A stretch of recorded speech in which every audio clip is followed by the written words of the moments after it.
नेपाल के एक छोटे से गांव में एक ब्राह्मण परिवार रहा करता था। उस परिवार में एक बच्चे ने जन्म लिया। उस बच्चे की दिमागी क्षमता कुछ कम सी थी, ऐसा उसके परिवार के सभी लोगों को लगने लगा। जब वो बच्चा बड़ा होने लगा तो गांव के सभी लोग उसको चिढ़ाने लगे और कहने लगे कि ये बच्चा ब्राह्मण का नहीं हो सकता, ये तो मूर्ख है, ब्राह्मण तो समझदार होते हैं। बच्चे के पिता ने जब वो बात सुनी तो उनको लगने लगा शायद मुझे अपने बच्चे को अच्छी शिक्षा देनी चाहिए, नहीं तो वो मूर्ख रह जाएगा। बच्चे के पिता ने अपने बच्चे को एक गुरुकुल में भेजने का निर्णय लिया।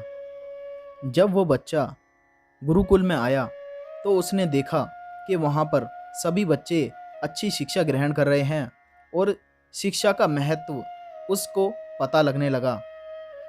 उस बच्चे के अंदर भी ये प्रोत्साहन आया कि मुझे भी अब शिक्षा ग्रहण करनी चाहिए। लेकिन उस बच्चे की बुद्धि उसका साथ नहीं देती। वो जो भी पढ़ता अगले दिन उसको भूल जाता। गुरुकुल के जो गुरु थे उन्होंने एक बार उस बच्चे को बुलाया और कहा, गुरुकुल के सभी बच्चे काफ़ी आगे निकल चुके हैं, लेकिन तुम अभी भी सामान्य ज्ञान की पुस्तक पर ही रुके हुए हो।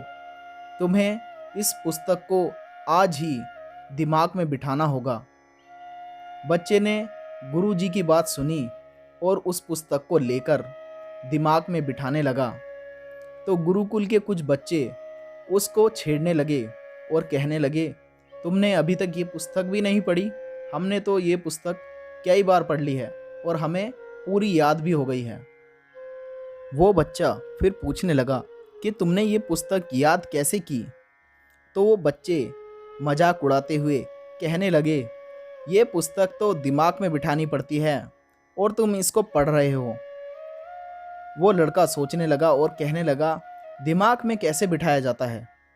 तो शिष्यों ने कहा, इसको अपने सिर पर रख लो, ये अपने आप ही तुम्हारे दिमाग में बैठ जाएगी। ऐसा सुनकर उस बच्चे ने ऐसा ही किया। अपने सर के ऊपर पुस्तक रखकर वो बच्चा अपने गुरु के पास गया और कहने लगा, देखिए जैसा आपने कहा था मैंने बिल्कुल वैसा ही किया और अब मैं बाकी शिष्यों की तरह समझदार बन चुका हूँ। ये देखकर गुरुदेव आश्चर्यचकित हुए और कहने लगे, ये तुम क्या कर रहे हो? तुम इस पुस्तक का अपमान क्यों कर रहे हो? शिष्य कहने लगा, आप ही ने तो कहा था कि पुस्तक को दिमाग में बिठा लो, तो मैंने बिठा ली। गुरुदेव को काफ़ी आश्चर्य हुआ और उन्होंने कहा कि पुत्र, ये शिक्षा तुम्हारे लिए नहीं है, ये शिक्षा तुम्हारे भाग्य में नहीं हो सकती, तुम अपना समय व्यर्थ कर रहे हो। ये सुनकर शिष्य पूछने लगा कि शिक्षा भाग्य में कैसे होती है? तो उसके गुरु ने ये सोचा कि इस बच्चे को किस तरीके से बताया जाए कि ये शिक्षा ग्रहण नहीं कर सकता, ये बुद्धिहीन है। तो उन्होंने कहा कि जो शिक्षा होती है वो तुम्हारी हाथों की रेखा में होती है। अगर तुम्हारे हाथों की रेखा में शिक्षा की रेखा नहीं है तो तुम शिक्षा ग्रहण नहीं कर सकते। शिष्य अपने हाथ में देखने लगा और अपने गुरु से कहा, वो कौन सी रेखा है जो शिक्षा की होती है? गुरु ने कहा, यहाँ पर एक रेखा होती है जो शिक्षा की होती है। ये सुनकर वो बच्चा अपने कमरे में चला गया। गुरु को लगा शायद अब ये समझ चुका है कि ये शिक्षा इसके भाग्य में नहीं है। कुछ समय बाद वही बच्चा एक धारदार चाकू लेकर अपने गुरु के पास आया। गुरु ने जब उस चाकू को देखा तो वो आश्चर्यचकित हो गए और कहने लगे, ये क्या है? उस बच्चे ने उस धारदार चाकू से उस रेखा को बना दिया। अपने हाथ को काटकर उस बच्चे ने अपने हाथ पर वो रेखा बना दी। ये देखकर गुरु हैरान हो गए कि कोई बच्चा शिक्षा ग्रहण करने के लिए इतना कुछ भी कर सकता है।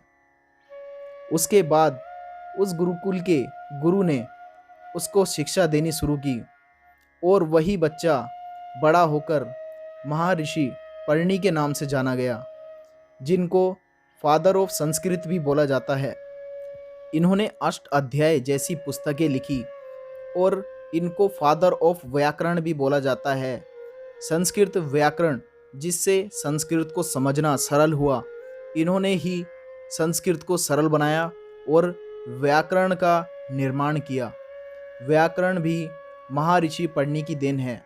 जो बच्चा बचपन में मूर्ख नाम से जाना जाता था, आज वो महर्षि पढ़नी के नाम से जाना जाता है। दुनिया की सबसे जटिल भाषा संस्कृत के पिता के नाम से जाना जाता है, व्याकरण के जनक के नाम से जाना जाता है।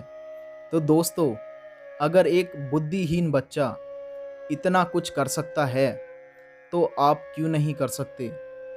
वीडियो से आपको क्या सीखने के लिए मिला है, हमें कमेंट सेक्शन में ज़रूर बताइएगा।